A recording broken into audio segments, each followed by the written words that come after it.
અંકલેશ્વર ઉટિયાદરા ગામની શિલાલેખ સોસાયટીમાંથી 4 લાખનો દારૂ મામલે વધુ એકની ધરપકડ કરી। ગત 3 મેના રોજ ભરૂચ એલસીબીએ દરોડો પાડી 4.6 લાખનો મુદ્દામાલ જપ્ત કર્યો હતો।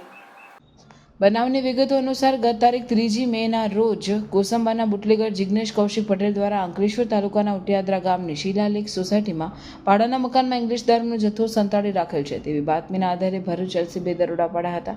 પોલીસે સ્થળ પરથી ઇંગ્લિશ દારૂની 1664 નંગ બોટલ મળી આવી। પોલીસે 3 લાખનો દારૂ અને ફોન તેમજ રોકડ મળી કુલ 4,06,000ના મુદ્દામાલ સાથે જિગ્નેશ પટેલને ઝડપી પાડ્યો હતો, જ્યારે ઇંગ્લિશ દારૂ મોકલનાર અને મંગાવનાર સહિત 10 ઈસમોને વોન્ટેડ જાહેર કર્યા હતા। તે દરમિયાન પોલીસે 10 પૈકી અગાઉ 2 આરોપીઓને ઝડપી પાડ્યા બાદ આ ગુનામાં સંડોવાયેલ જંબુસરના ઉચ્છલ ગામના રાજફળિયામાં રહેતો કિરણસિંહ બળવંતસિંહ રાજને અંકલેશ્વરથી વાલિયા ચોકડી ખાતેથી ઝડપી ભરૂચ એલસીબીએ તાલુકા પોલીસ મથકને હવાલે કર્યો હતો।